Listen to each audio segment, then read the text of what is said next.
Autobiography of Andrew Carnegie by Andrew Carnegie. Chapter 12. Business Negotiations. Complete success attended a negotiation which I conducted about this time for Colonel William Phillips, president of the Allegheny Valley Railway, at Pittsburgh. One day the colonel entered my New York office and told me that he needed money badly, but that he could get no house in America to entertain the idea of purchasing 5 millions of bonds of his company, although they were to be guaranteed by the Pennsylvania Railroad Company. The old gentleman felt sure that he was being driven from pillar to post by the bankers, because they had agreed among themselves to purchase the bonds only upon their own terms. He asked 90 cents on the dollar for them, but this the bankers considered preposterously high. Those were the days when Western Railway bonds were often sold to the bankers at 80 cents on the dollar. Colonel Phillips said he had come to see whether I could not suggest some way out of his difficulty. He had pressing need for $250,000, and this Mr. Thompson of the Pennsylvania Railroad could not give him. The Allegheny bonds were 7%, but they were payable, not in gold, but in currency, in America. They were therefore wholly unsuited for the foreign market. But I knew that the Pennsylvania Railroad Company had a large amount of Philadelphia and Erie Railroad 6% gold bonds in its treasury. It would be a most desirable exchange on its part, I thought, to give these bonds for the 7% Allegheny bonds which bore its guarantee. I telegraphed Mr. Thompson, asking if the Pennsylvania Railroad Company would take $250,000 at interest and lend it to the Allegheny Railway Company. Mr. Thompson replied, "Certainly." Colonel Phillips was happy. He agreed, in consideration of my services, to give me a 60 days' option to take his 5 millions of bonds at the desired 90 cents on the dollar. I laid the matter before Mr. Thompson and suggested an exchange, which that company was only too glad to make, as it saved 1% interest on the bonds. I sailed at once for London with the control of 5 millions of first mortgage Philadelphia and Erie bonds, guaranteed by the Pennsylvania Railroad Company, a magnificent security for which I wanted a high price. And here comes in one of the greatest of the hits and misses of my financial life. I wrote the Barings from Queenstown that I had for sale a security which even their house might unhesitatingly consider. On my arrival in London I found at the hotel a note from them requesting me to call. I did so the next morning, and before I had left their banking house I had closed an agreement by which they were to bring out this loan, and that until they sold the bonds at par, less their 2.5% commission, they would advance the Pennsylvania Railroad Company $4 millions at 5% interest. The sale left me a clear profit of more than $500,000. The papers were ordered to be drawn up, but as I was leaving, Mr. Russell Sturgis said they had just heard that Mr. Baring himself was coming up to town in the morning. They had arranged to hold a court, and as it would be fitting to lay the transaction before him as a matter of courtesy, they would postpone the signing of the papers until the morrow. If I would call at 2 o'clock, the transaction would be closed. Never shall I forget the oppressed feeling which overcame me as I stepped out and proceeded to the telegraph office to wire President Thompson. Something told me that I ought not to do so. I would wait till tomorrow, when I had the contract in my pocket. I walked from the banking house to the Langham Hotel, 4 long miles. When I reached there I found a messenger waiting breathless to hand me a sealed note from the Barings. Bismarck had locked up 100 millions in Magdeburg. The financial world was panic-stricken, and the Barings begged to say that under the circumstances they could not propose to Mr. Baring to go on with the matter. There was as much chance that I should be struck by lightning on my way home as that an arrangement agreed to by the Barings should be broken, and yet it was. It was too great a blow to produce anything like irritation or indignation. I was meek enough to be quite resigned, and merely congratulated myself that I had not telegraphed Mr. Thompson. I decided not to return to the Barings, and although J.S. Morgan & Company had been bringing out a great many American securities, I subsequently sold the bonds to them at a reduced price as compared with that agreed to by the Barings. I thought it best not to go to Morgan and Company at first, because I had understood from Colonel Phillips that the bonds had been unsuccessfully offered by him to their house in America, and I supposed that the Morgans in London might consider themselves connected with the negotiations through their house in New York. But in all subsequent negotiations I made it a rule to give the first offer to Junius S. Morgan, who seldom permitted me to leave his banking house without taking what I had to offer.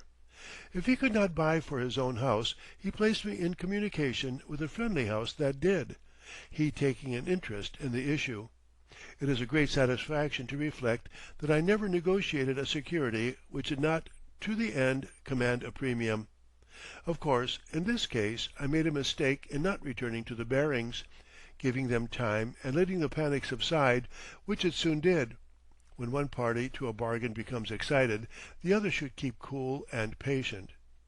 As an incident of my financial operations, I remember saying to Mr. Morgan one day, "Mr. Morgan, I will give you an idea and help you to carry it forward if you will give me 1/4 of all the money you make by acting upon it."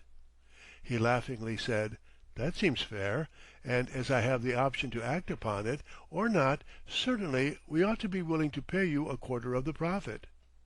I called attention to the fact that the Allegheny Valley Railway bonds which I had exchanged for the Philadelphia and Erie bonds bore the guarantee of the Pennsylvania Railroad Company, and that that great company was always in need of money for essential extensions. A price might be offered for these bonds which might tempt the company to sell them, and that at the moment there appeared to be such a demand for American securities that no doubt they could be floated. I would write a prospectus which I thought would float the bonds. After examining the matter with his usual care, he decided that he would act upon my suggestion. Mr. Thomson was then in Paris, and I ran over there to see him. Knowing that the Pennsylvania Railroad had need for money, I told him that I had recommended these securities to Mr. Morgan, and if he would give me a price for them I would see if I could not sell them. He named a price which was then very high, but less than the price which these bonds have since reached. Mr. Morgan purchased part of them with the right to buy others, and in this way the whole 9 or 10 millions of Allegheny bonds were marketed and the Pennsylvania Railroad Company placed in funds.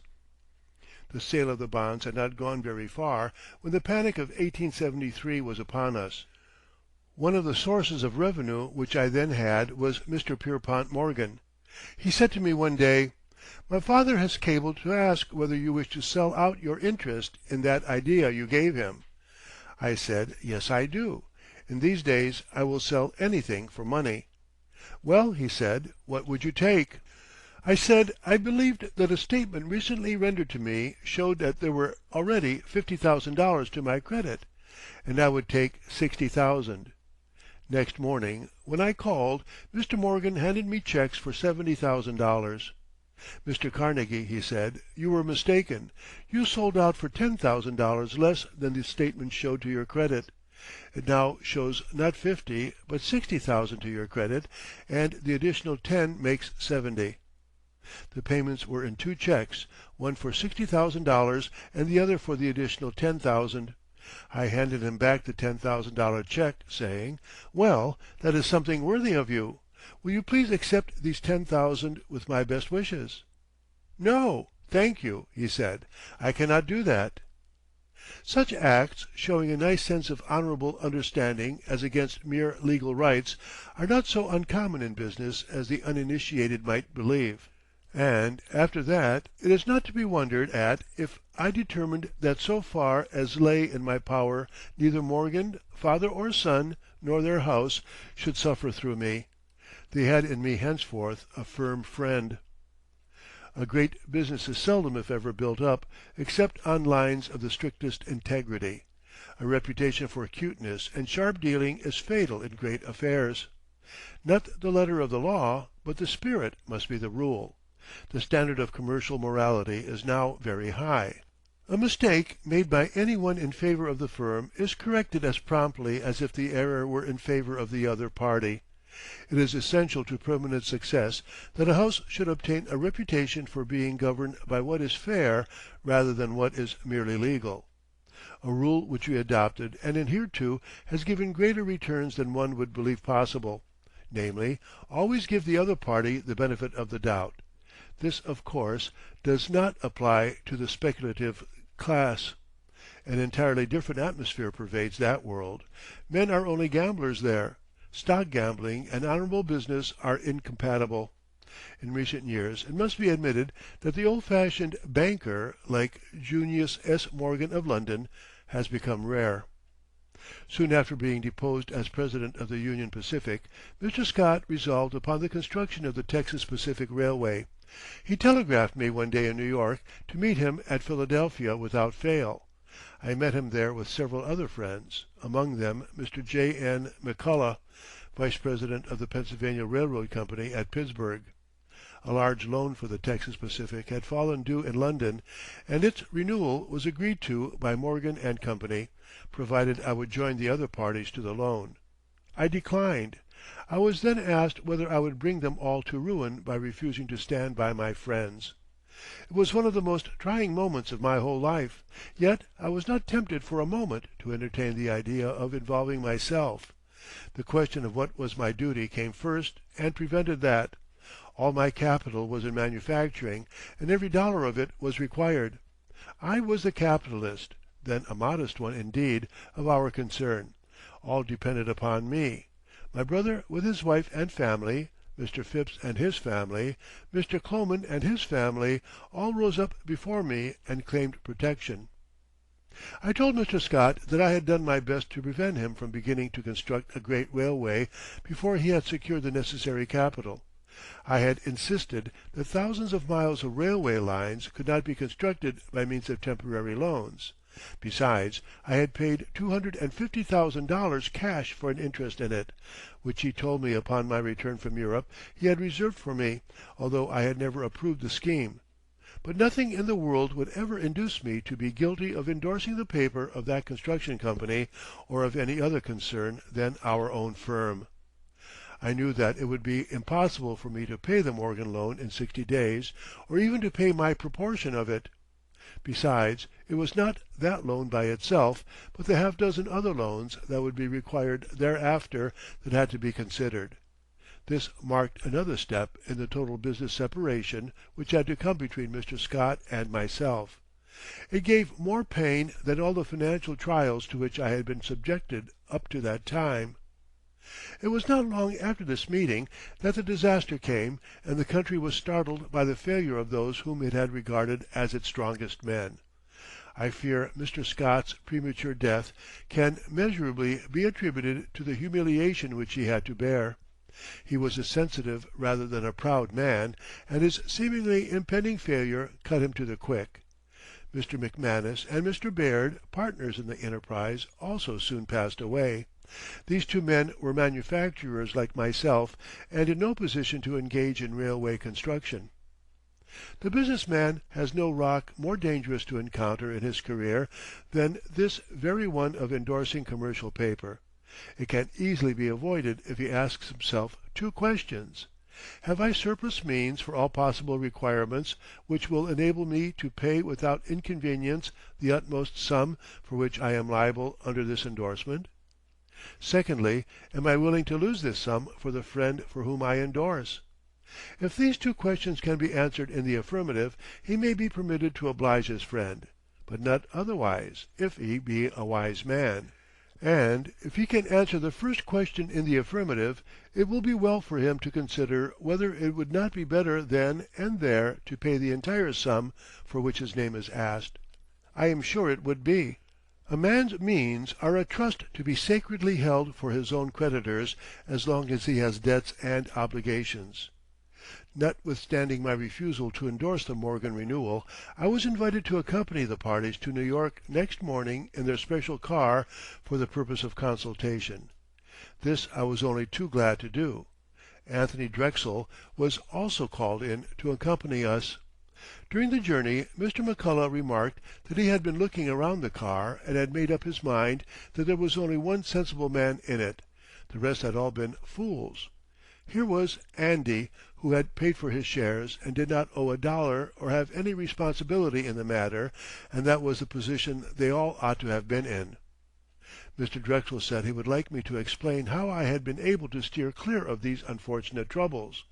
I answered by strict adherence to what I believed to be my duty, never to put my name to anything which I knew I could not pay at maturity, or, to recall the familiar saying of a Western friend, never to go in where you couldn't wade. This water was altogether too deep for me. Regard for this rule has kept not only myself but my partners out of trouble. Indeed, we had gone so far in our partnership agreement as to prevent ourselves from endorsing or committing ourselves in any way beyond trifling sums, except for the firm. This I also gave as a reason why I could not endorse. During the period which these events cover, I had made repeated journeys to Europe to negotiate various securities, and in all I sold some $30 millions worth. This was at a time when the Atlantic cable had not yet made New York a part of London financially considered, and when London bankers would lend their balances to Paris, Vienna, or Berlin for a shadow of difference in the rate of interest rather than to the United States at a higher rate. The Republic was considered less safe than the Continent by these good people. My brother and Mr. Phipps conducted the iron business so successfully that I could leave for weeks at a time without anxiety. There was danger lest I should drift away from the manufacturing to the financial and banking business. My successes abroad brought me tempting opportunities, but my preference was always for manufacturing. I wished to make something tangible and sell it, and I continued to invest my profits in extending the works at Pittsburgh. The small shops put up originally for the Keystone Bridge Company had been leased for other purposes, and 10 acres of ground had been secured in Lawrenceville on which new and extensive shops were erected. Repeated additions to the Union Iron Mills had made them the leading mills in the United States for all sorts of structural shapes. Business was promising, and all the surplus earnings I was making in other fields were required to expand the iron business. I had become interested, with my friends of the Pennsylvania Railroad Company, in building some railways in the Western States, but gradually withdrew from all such enterprises and made up my mind to go entirely contrary to the adage not to put all one's eggs in one basket. I determined that the proper policy was to put all good eggs in one basket and then watch that basket. I believe the true road to preeminent success in any line is to make yourself master in that line. I have no faith in the policy of scattering one's resources, and in my experience I have rarely, if ever, met a man who achieved preeminence in money making, certainly never one in manufacturing, who was interested in many concerns. The men who have succeeded are men who have chosen one line and stuck to it. It is surprising how few men appreciate the enormous dividends derivable from investment in their own business. There is scarcely a manufacturer in the world who has not in his works some machinery that should be thrown out and replaced by improved appliances, or who does not for the want of additional machinery or new methods lose more than sufficient to pay the largest dividend obtainable by investment beyond his own domain. And yet most business men whom I have known invest in bank shares and in faraway enterprises, while the true gold mine lies right in their own factories. I have tried always to hold fast to this important fact. It has been with me a cardinal doctrine that I could manage my own capital better than any other person, much better than any board of directors. The losses men encounter during a business life which seriously embarrass them are rarely in their own business, but in enterprises of which the investor is not master. My advice to young men would be not only to concentrate their whole time and attention on the one business in life in which they engage, but to put every dollar of their capital into it. If there be any business that will not bear extension, the true policy is to invest the surplus in first-class securities which will yield a moderate but certain revenue if some other growing business cannot be found. As for myself, my decision was taken early. I would concentrate upon the manufacture of iron and steel and be master in that. My visits to Britain gave me excellent opportunities to renew and make acquaintance with those prominent in the iron and steel business. Bessemer in the front, Sir Lothian Bell, Sir Bernard Samuelson, Sir Windsor Richards, Edward Martin, Bingley, Evans, and the whole host of captains in that industry. My election to the council, and finally to the presidency of the British Iron and Steel Institute, soon followed, I being the first president who was not a British subject. That honor was highly appreciated, although at first declined, because I feared that I could not give sufficient time to its duties, owing to my residence in America. As we had been compelled to engage in the manufacture of wrought iron in order to make bridges and other structures, so now we thought it desirable to manufacture our own pig iron, and this led to the erection of the Lucy furnace in the year 1870, a venture which would have been postponed had we fully appreciated its magnitude. We heard from time to time the ominous predictions made by our older brethren in the manufacturing business with regard to the rapid growth and extension of our young concern, but we were not deterred. We thought we had sufficient capital and credit to justify the building of one blast furnace. The estimates made of its cost, however, did not cover more than half the expenditure. It was an experiment with us. Mr. Kloman knew nothing about blast furnace operations, but even without exact knowledge no serious blunder was made. The yield of the Lucy furnace, named after my bright sister-in-law, exceeded our most sanguine expectations, and the then unprecedented output of 100 tons per day was made from one blast furnace for 1 week, an output that the world had never heard of before. We held the record, and many visitors came to marvel at the marvel. It was not, however, all smooth sailing with our iron business. Years of panic came at intervals. We had passed safely through the fall in values following the war, when iron from 9 cents per pound dropped to 3. Many failures occurred, and our financial manager had his time fully occupied in providing funds to meet emergencies. Among many wrecks our firm stood with credit unimpaired, but the manufacture of pig iron gave us more anxiety than any other department of our business so far.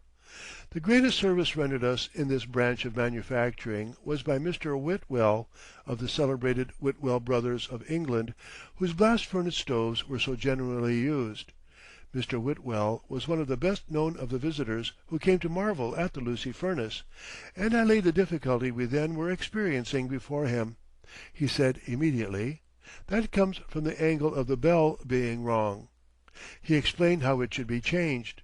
Our Mr. Kloman was slow to believe this, but I urged that a small glass model furnace and 2 bells be made, one as a Lucy was and the other as Mr. Whitwell advised it should be. This was done, and upon my next visit experiments were made with each, the result being just as Mr. Whitwell had foretold.